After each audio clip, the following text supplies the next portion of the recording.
ॐ अथ श्री कनकधारा स्तोत्रम्।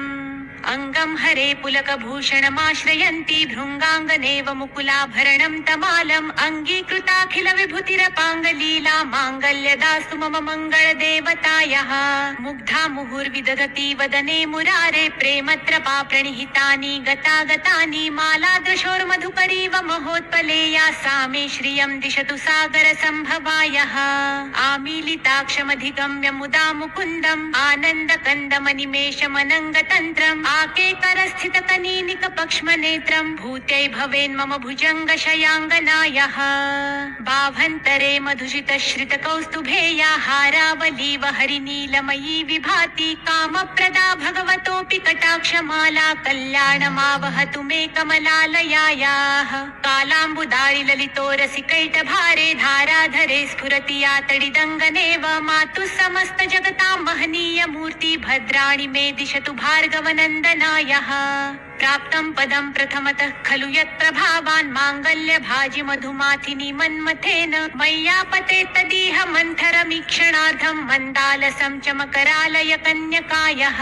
विश्वामरेन्द्रपदविभ्रमदानदक्षम् आनन्दहेतुरधिकं मुरविद्विषोऽपि ईशन्निषिदतु मयि क्षणमीक्षणार्धमिन्दीवरोदर सहोदरमिन्दिरायाः।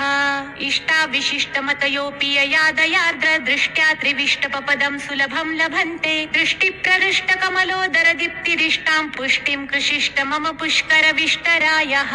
दद्याद्दयानुपवनो द्रविणाम्बुधाराम् अस्मिन्न किञ्चन विहङ्गशिशौ विषण्णे दुष्कर्म घर्ममपनीय चिराय दूरं नारायण प्रणयिनी नयनाम्बुवाह। धीर्देवतेति गरुडध्वज सुन्दरीति शाकम्भरीति शशिशेखर वल्लभेति सृष्टिस्थिति प्रलय केलिषु संस्थितायै तस्यै नमस्त्रिभुवनैक गुरोस्तरुण्यै। श्रुत्यै नमोऽस्तु शुभकर्म फलप्रसूत्यै रत्यै नमोऽस्तु रमणीय गुणार्णवायै शक्त्यै नमोऽस्तु शतपत्र निकेतनायै पुष्ट्यै नमोऽस्तु पुरुषोत्तम वल्लभायै। नमोऽस्तु नालिक निभाननायै नमोऽस्तु दुग्धोदधि जन्मभूम्यै नमोऽस्तु सोमामृत सोदरायै नमोऽस्तु नारायण वल्लभायै।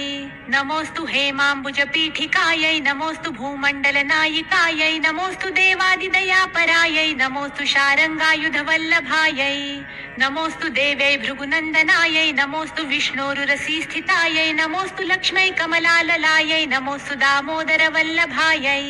नमोऽस्तु कान्त्यै कमलेक्षणायै नमोऽस्तु भूत्यै भुवन प्रसूत्यै नमोऽस्तु देवादिभिरर्चितायै नमोऽस्तु नन्दात्मज वल्लभायै। सम्पत्कराणि सकलेन्द्रिय नन्दनानि साम्राज्य दान विभवानि सरोरुहाक्षि वद्वन्दनानि दुरिताहरणोद्यतानि मामेव मातरनिशं कलयन्तु मान्ये। यत्कटाक्ष समुपासना विधि सेवकस्य सकलार्थ संपद सन्तनोति वचनाङ्गमानसै त्वां मुरारि हृदयेश्वरीं भ। सरसिजनिलये सरोजहस्ते धवळतमां शुकगन्धमाल्य शोभे भगवति हरिवल्लभे मनोज्ञे त्रिभुवनभूतिकरि प्रसीद मह्यम्। दिग्धस्तिभिः कनककुम्भमुखावसृष्टस्वर्वाहिनी विमलचारुजलप्लुताङ्गीं प्रातर्नमामि जगतां जननीमशेष लोकाधिनाथ गृहिणीममृताब्धिपुत्रीम्। कमले कमलाक्षवल्लभे त्वं करुणापुरतरङ्गितैरपाङ्गै अवलोकय माम किञ्चनानां प्रथमं पात्रमकृत्रिमं दयायाः। देवी प्रसीद जगदीश्वरी लोकमातः कल्याणगात्रि कमलेक्षण जीवनाथे दारिद्र्यभीतिहृदयं शरणागतं माम् आलोकय प्रतिदिनं सदयैरपाङ्गैः। स्तुवन्ति ये स्तुतिभिरमूभिरन्वहं त्रयीमयीं त्रिभुवनमातरं रमां गुणाधिका गुरुतर भाग्यभागिनो भवन्ति ते भुवि बुध भाविताशयाः। इति श्रीमच्छङ्कराचार्यकृत श्रीकनकधारा स्तोत्रं सम्पूर्णम्।